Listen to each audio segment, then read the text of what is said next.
Hello बच्चों, तो आप लोग कैसे हैं। मैं आशा करता हूं कि आप लोग बढ़िया और मस्त होंगे और अपने एग्ज़ाम को बढ़िया प्रिपरेशन दे रहे होंगे। तो चलिए आज फिर से लेकर के आ गए हैं मोस्ट VVI इम्पोर्टेंट क्वेश्चन। तो चलिए इसको शुरू करते हैं। पहला क्वेश्चन है विरंजक चूर्ण के उपयोग को लिखें। यह मोस्ट VVI इम्पोर्टेंट क्वेश्चन है। यह आपके एग्जाम के दृष्टिकोण से यह 100 में 100% मैं ग्रांटेड कहता हूँ कि यह क्वेश्चन पूछे ही जाएंगे। तो पहला है यह विरंजक कॉटन टेक्सटाइल उद्योग में लिनन लॉन्ड्री में विरंजित कपड़ों में धोने के लिए प्रयुक्त होता है। आपका दूसरा है यह कई रासायनिक उद्योगों में ऑक्सीकारक के रूप में प्रयुक्त होता है। अगला है यह जल को सूक्ष्म जीवों से मुक्त कर रोगाणुरोधी पेयजल बनाने में प्रयुक्त होता है। देखिए यहाँ पे कहा जा रहा है यह जो जल हम लोग पेय के लिए मतलब पीने के लिए उपयोग करते हैं उसको से बचाता है, रोगाणुरोधित कह रहा है, रोगाणु से मुक्त करता है। चलिए अगला क्वेश्चन देख लेते हैं। मैं उम्मीद करता हूँ कि यह क्वेश्चन आपको अच्छी ढंग से समझ में आ गया होगा। अगला है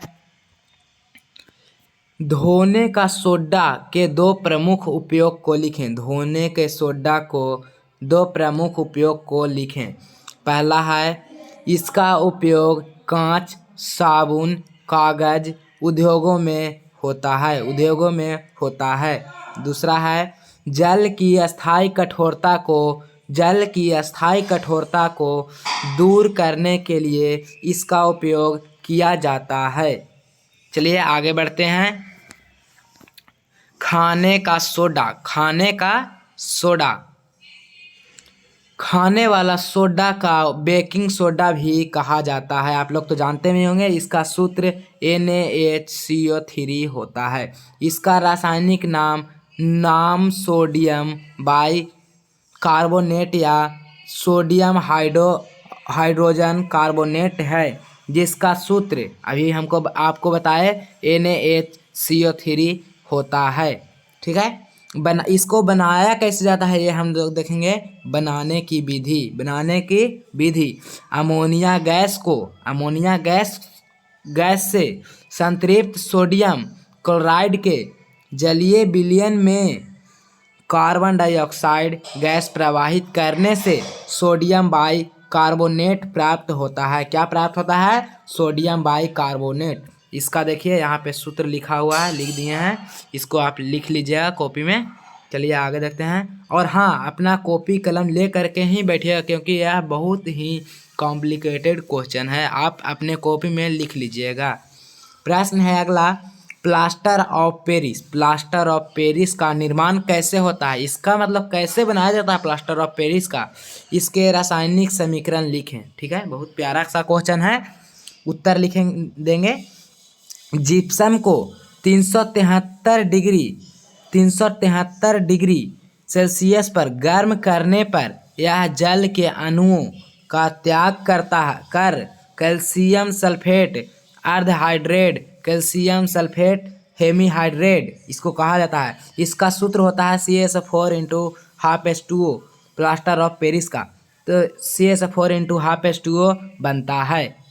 इसे प्लास्टर ऑफ पेरिस कहते हैं। इसे क्या कहते हैं? प्लास्टर ऑफ पेरिस एक सफ़ेद चूर्ण है जो जल में मिलने पर पुनः जिप्सम बनकर कठोर ठोस पदार्थ बन जाता है। ठीक है। अगला क्वेश्चन देखते हैं।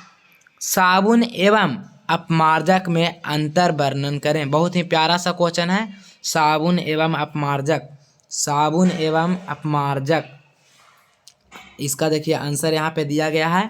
पहला है आंसर, साबुन कठोर जल में सफाई के लिए प्रयुक्त नहीं है। साबुन कठोर जल में सफाई के लिए प्रयुक्त नहीं है।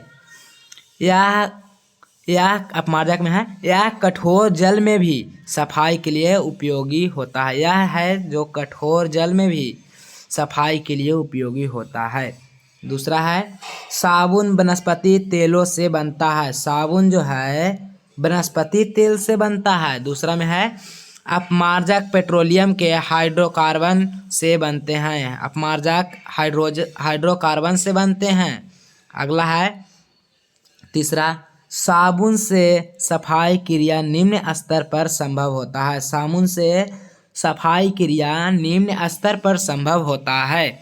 यहाँ पे है अपमार्जक से सफाई क्रिया उच्च स्तर पर संभव होता है। अपमार्जक से सफाई की क्रिया उच्च स्तर पर संभव होता है। यहाँ पे निम्न था, यहाँ पे उच्च हो गया। चलिए अगला क्वेश्चन देख लेते हैं। हाँ, एक बात मैं यहाँ पे आपको बताने वाला हूँ कि यहाँ पे जो हम क्वेश्चन लेकर के आए हैं, ये आपके एग्ज़ाम के दृष्टिकोण से बहुत ही इम्पोर्टेंट हम इसको कह सकते हैं। यहाँ पे आपको हम देख सकते हैं 1 2 3 4 5 और 5 इधर 10 क्वेश्चन लिख करके आए हैं। यहाँ पे 10 में से आपके एग्ज़ाम में 5-6 क्वेश्चन लड़ जाएगा।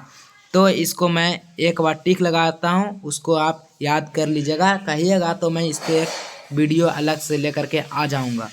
एक है वियोजन अभिक्रिया, एकदम कन्फर्म है कि फर्स्ट सिटिंग नहीं तो सेकंड सिटिंग में आएगा ही आएगा। दूसरा है ऊष्मीय रासायनिक अभिक्रिया, 1-2 हो गया। तीसरा रेडॉक्स अभिक्रिया आपका हो गया। चौथा हो गया संयोजन अभिक्रिया, ये एकदम पक्का 2 नंबर में आएगा तो आएगा। और एक और क्वेश्चन है उदारीकरण क्रिया, उदासीनीकरण अभिक्रिया। ठीक है। और अभी तक आप मेरे चैनल को सब्सक्राइब नहीं किए हैं तो मेरे प्यारे साथियों, मेरे प्यारे बच्चों, चैनल को सब्सक्राइब करके बेल आइकन को प्रेस जरूर कर लीजिएगा। और वीडियो पसंद आए तो अपने दोस्त भाई लोगों के पास शेयर जरूर करिएगा। तो चलिए वीडियो को यहीं पे हम समाप्त करते हैं। Bye bye.